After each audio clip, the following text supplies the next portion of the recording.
नमस्कार। इस वीडियो में हम स्किल इन्हेंसमेंट कोर्स सेक में सृजनात्मक लेखन को पढ़ने वाले। इसके यूनिट 1 की वीडियो पहले बना दी गई है। इसमें हम यूनिट 2 को पढ़ेंगे, जिसमें हमें पढ़ना है काव्य की परिभाषा, स्वरूप और विशेषताएं, काव्य भाषा, बिंब, प्रतीक, छंद और गीत, गजल और छंद मुक्त कविता की रचना कैसे की जाती है, इन सभी को इसमें पढ़ना है। तो आइए वीडियो को शुरू करते हैं। कविता लेखन न केवल एक कला है, बल्कि यह संवेदनाओं को शब्दों में ढालने की एक अनुशासित प्रक्रिया है। आइए हम यूनिट 2 को पढ़ते हैं। यूनिट 2 में हमारा जो पहला टॉपिक है वो है काव्य परिभाषा, स्वरूप और विशेषताएं। इसमें हम सबसे पहले काव्य की परिभाषा को देखते हैं। काव्य की परिभाषा अलग अलग विद्वानों ने अलग अलग ढंग से परिभाषित किया है काव्य को, यानी भारतीय और पाश्चात्य काव्य शास्त्र में काव्य को अलग अलग प्रकार से परिभाषित किया गया है। सबसे पहले हम संस्कृत के आचार्यों के द्वारा काव्य के संबंध में जो परिभाषा दी गई है उसे देखते हैं। संस्कृत के आचार्य विश्वनाथ हैं। इन्होंने लिखा वाक्यम रसात्मकम काव्यम, यानी रस से पूर्ण वाक्य ही काव्य है। यानी इन्होंने कविता में रसात्मकता पर बल दिया है।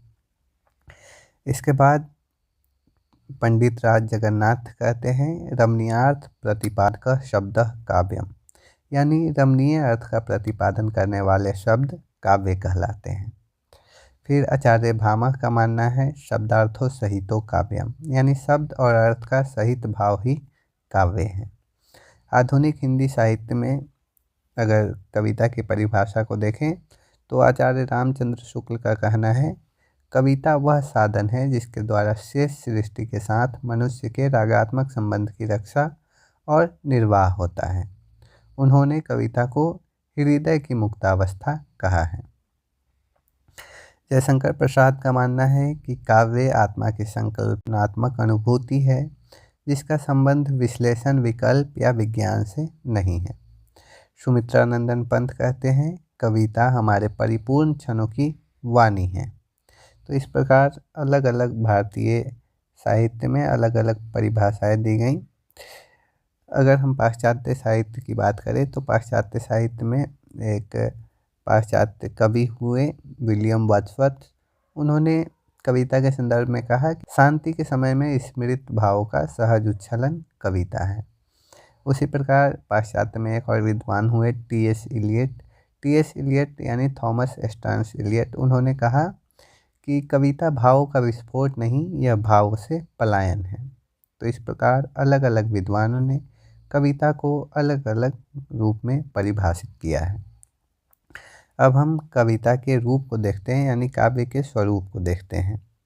इसे दो भागों में विभाजित किया गया है, दो आधारों पर, एक अभिव्यक्ति के आधार पर और एक संरचना के आधार पर।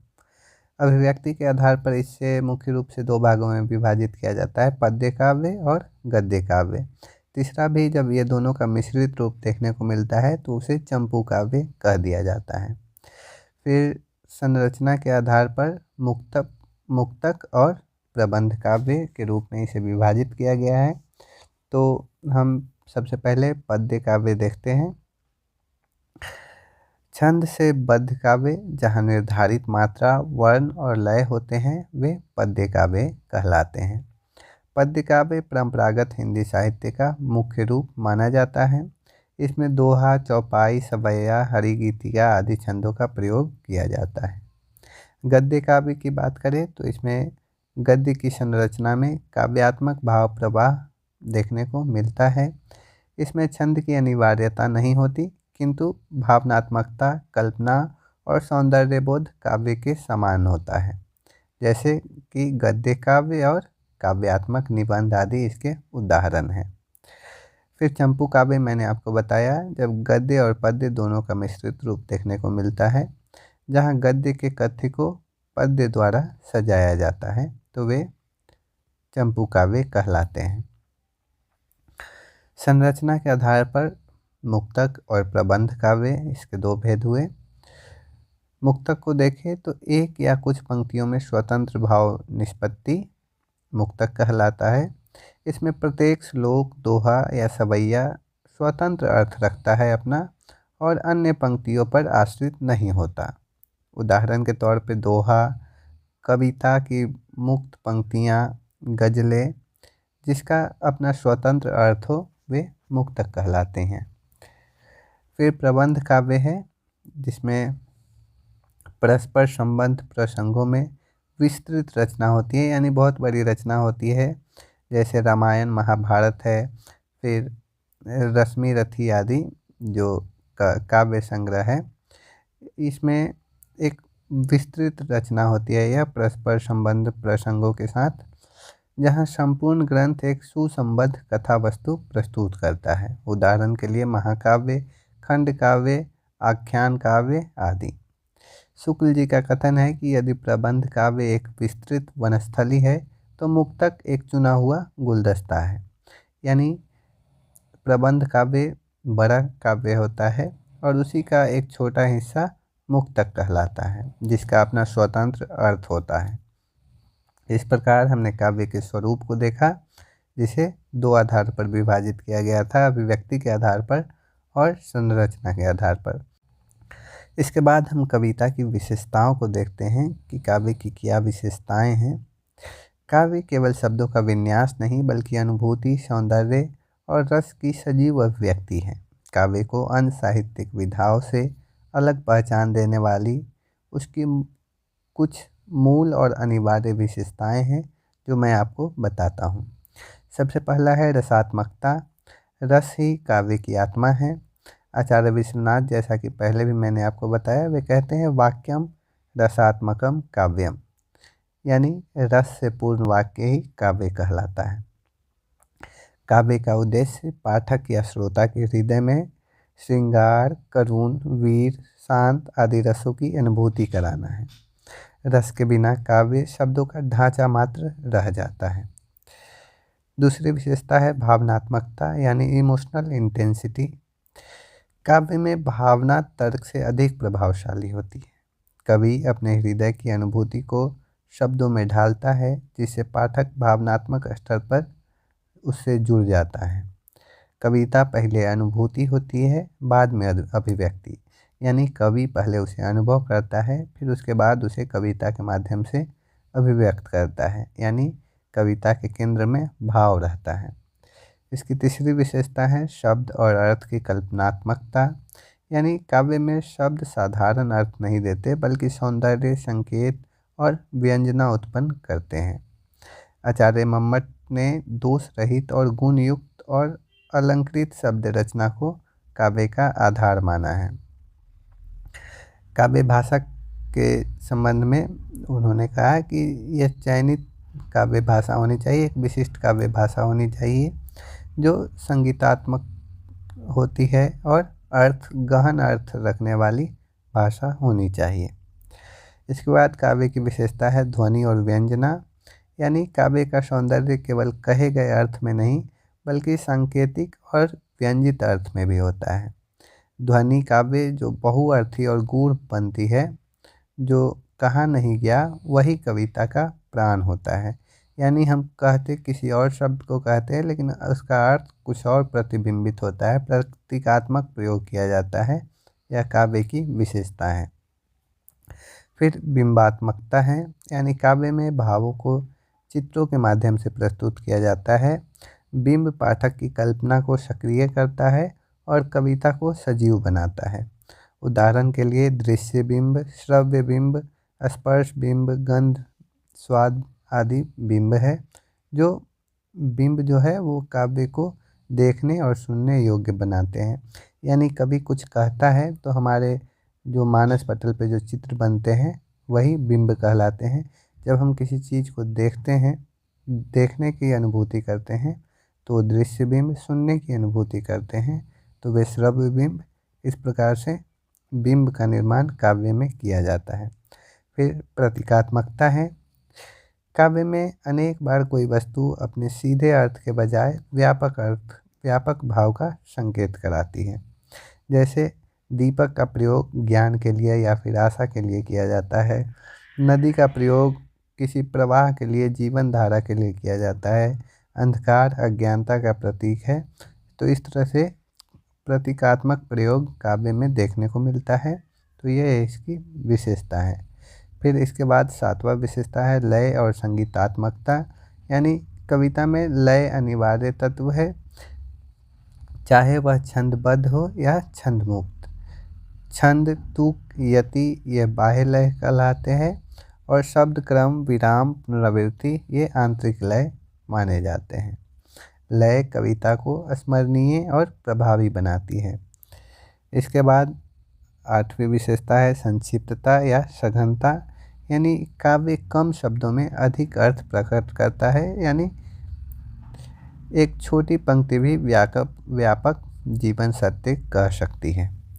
कम शब्दों में अधिक कहना यही कविता की शक्ति है। इसके बाद 9वीं विशेषता सौंदर्य बोध है, यानी काव्य जीवन के यथार्थ को भी सौंदर्य के रूप में रूपांतरित कर देता है। यह सौंदर्य प्रकृति का हो सकता है, भावना का हो सकता है, संघर्ष या पीड़ा का भी हो सकता है। काव्य कुरूपता में भी सौंदर्य खोज लेता है, यानी कवि किसी साधारण सी चीज़ में भी कल्पनात्मक सृजन के माध्यम से उसे रोचक और जीवंत बना देते हैं। इसकी 10वीं विशेषता की बात की जाए तो वह है प्रभावशीलता और संवेदनात्मक शक्ति। सफल काव्य वह है जो पाठक के मन पर स्थायी प्रभाव छोड़ता है। महावीर प्रसाद द्विवेदी कहते हैं कि कविता का उद्देश्य मन पर आनंददायक और प्रभावशाली असर डालना है। तो इस प्रकार हमने काव्य की विशेषताओं को देखा। अब हम दूसरे यूनिट के दूसरा टॉपिक को पढ़ते हैं, जो कि काव्य भाषा, काव्य बिंब, प्रतीक, छंद और बहर है। तो इसे पढ़ते हैं। ये कविता के शिल्प पक्ष के आधार स्तंभ माने जाते हैं, जिसमें सबसे पहले काव्य भाषा है। काव्य की भाषा सामान्य बोलचाल की भाषा से भिन्न होनी चाहिए, यानी इसमें विशिष्ट भाषा शैली का प्रयोग किया जाता है। इसमें अभिधा यानी सीधा अर्थ से अधिक लक्षणा या व्यंजना शक्तियों का प्रयोग किया जाता है। अभिधा यानी जो हम कह रहे हैं उसका जो सीधा अर्थ आपको प्रतीत हो रहा है, ये अभिधा कहलाता है। और किसी का लाक्षणिक प्रयोग किया जाता है तो वो लक्षणा होता है। और जब हम कहते कुछ और है, जैसे कि उदाहरण के तौर पर व्यंग किया जाता है, तो हम कहते कुछ और है और अर्थ कुछ और निकलता है, तो वो व्यंजना कहलाता है। ये शब्द शक्ति हैं, ये तीनों अभिधा, लक्षणा, व्यंजना। तो कविता में अभिधा का प्रयोग नहीं होता, बल्कि लक्षणा और व्यंजना शक्ति का अधिक प्रयोग किया जाता है। इसके बाद काव्य बिंब है। बिंब का अर्थ शब्द चित्र, यानी जब शब्दों के माध्यम से पाठक के मन में कोई दृश्य या चित्र उभर आए तो वह बिंब कहलाते हैं। जैसे बिंबों के प्रकार की बात करें तो दृश्य बिंब, यानी जब हम कुछ कहते हैं तो हमें आंखों देखा प्रतीत हो तो वे दृश्य बिंब कहलाते हैं। जैसे अगर हम कहें चिड़ियों की आवाज़, तो हमें सुनने की अनुभूति हो रही कि चिड़िया की आवाज़ सुनाई दे, तो वो श्रव्य बिंब है। उसी प्रकार स्पर्श बिंब और घ्राण बिंब यानी गंध आदि, ये सब बिंब के प्रकार हैं। इसका उद्देश्य पाठकों की इंद्रियों को उत्तेजित कर अनुभव को जीवंत बनाना है। इसके बाद प्रतीक है। जब कोई शब्द अपने साधारण अर्थ के बजाय किसी विशेष अर्थ के लिए गूढ़ हो जाता है तो वह प्रतीक कहलाता है। जब कोई बिंब अपने रूढ़ अर्थ की ओर परिवर्तित हो जाता है तो वह बिंब कहलाता है। उदाहरण के तौर पे कबीर के काव्य में हंस जीवात्मा का और जल परमात्मा का प्रतीक है। दीपक ज्ञान का प्रतीक हो सकता है। तो इस प्रकार प्रतीक है। जब हम दीपक कहते हैं तो दीपक का बिंब हमारे दिमाग में बनना चाहिए, यानी दिया। लेकिन जब हम दीपक कहने पर हमारे मन में वो ज्ञान का प्रतीक बनता है, यानी ज्ञान का बिंब बनता है, तो यह प्रतीक कहलाता है। यानी जब किसी शब्द का अर्थ रूढ़ हो जाए तो वह प्रतीक बन जाता है। फिर छंद और बहर है। कविता को लय में बांधने के नियमों को छंद कहा जाता है या बहर कहा जाता है। छंद हिंदी संस्कृत परंपरा में है। यह मात्राओं या वर्णों की गिनती पर आधारित होता है, जैसे दोहा, चौपाई, सोरठा आदि छंद के प्रकार हैं। बहर उर्दू और गज़ल परंपरा में प्रयोग किया जाता है। यह वजन और लय के निश्चित पैटर्न पर आधारित होता है। इसमें लघु और गुरु का एक तय क्रम होता है, जिसे बार बार दोहराया जाता है। मात्राओं के भार का प्रयोग किया जाता है, तो ये बहर कहलाता है। इसके बाद हम तीसरे टॉपिक को पढ़ते हैं, जो सेकेंड यूनिट का तीसरा टॉपिक है, गीतें, गज़लों और छंद मुक्त कविता की रचना। इसमें सबसे पहले हम गीत को देखते हैं। गीत व्यक्तिक अनुभूतियों की लयात्मक अभिव्यक्ति है, यानी कोई व्यक्ति जो अनुभव करता है उसको लय के माध्यम से जब उसे अभिव्यक्त किया जाता है, प्रस्तुत किया जाता है, तो वह गीत कहलाता है। इसकी रचना प्रक्रिया की बात करें तो इसमें एक अस्थाई होता है और कई अंतरा होता है। अंतरा जो अस्थाई और अंतरा मैं आपको स्पष्ट करूं, अस्थाई जो गाना में स्थिर जो रहता है, जो बार बार रिपीट होता है, कुछ पंक्तियां होती है, एक दो पंक्ति जो बार बार रिपीट होता है, वो अस्थाई कहलाता है। और अंतरा जो हर बार नया पंक्तियां आती हैं, नई पंक्तियां, वे अंतरा होती है। हर अंतरा के बाद एक बार अस्थाई रिपीट होता है, फिर नया अंतरा आता है, फिर अस्थाई रिपीट होता है। तो इस तरह से इसकी स्वरूप है, इसकी रचना प्रक्रिया है। इसकी विशेषता की बात की जाए तो इसमें गेयता, निजता और एक ही भाव की प्रधानता होती है। गीत में आधुनिक बोध और नए बिंबों का प्रयोग किया जाता है, जो कि छायावादी रोमानियत से अलग यथार्थ से जुड़े होते हैं। अब हम गज़ल को देखते हैं। गज़ल शेरों के समूह होते हैं। इसमें कई शायरियों को एक साथ जोड़ा जाता है, तो ये गज़ल बन जाता है। इसकी रचना प्रक्रिया अत्यंत तकनीकी होती है। शेरों को देखें तो शेर दो पंक्तियों का जोड़ा होता है। हर शेर का अपना एक स्वतंत्र अर्थ होता है। रदीफ क्या होता है? रदीफ वह शब्द या शब्द समूह जो हर शेर की दूसरी पंक्ति में अंत में हूबहू दोहराया जाता है, तो वह रदीफ कहलाता है। फिर काफिया है। काफिया रदीफ से ठीक पहले आने वाला तुकांत शब्द है, जिसका स्वर मिलता जुलता होता है, वह काफिया कहलाता है। फिर मतला है। मतला गज़ल का पहला शेर होता है। इसकी दोनों पंक्तियों में रदीफ और काफिया होता है। फिर मक्ता है। अंतिम शेर होता है यह, जिसमें शायर अपना उपनाम का प्रयोग करते हैं, तो वे मक्ता कहलाता है। फिर नियत की बात करें तो पूरी गज़ल एक ही बहर में होनी चाहिए, यानी इसमें एक ही मीटर का प्रयोग किया जाता है। अब हम छंद मुक्त कविता को देखते हैं। आधुनिक हिंदी कविता यानी विशेषकर नई कविता या उसके बाद में छंद मुक्त कविता का प्रचलन देखने को मिलता है। अगर इसकी परिभाषा की बात करें तो वह कविता जो मात्राओं या वर्णों की निश्चित गिनती के बंधन से मुक्त हो, वह छंद मुक्त कविता कहलाती है। इसके रचना के आधार को देखें तो इसमें बाहरी लय के बजाय भावों की भीतरी लय महत्वपूर्ण होती है। हिंदी में इसकी शुरुआत सूर्यकांत त्रिपाठी निराला ने जूही की कली नामक कविता से की थी। उन्होंने इसे केचुआ छंद या रबर छंद भी कहा है, यानी जो फैलता है, जिसमें कोई बंधन नहीं होता, यह छंद मुक्त होता है। इस तकनीक की बात करें तो इसमें प्रवाह, विराम चिन्ह और पंक्ति विन्यास का महत्व छंद से अधिक माना जाता है।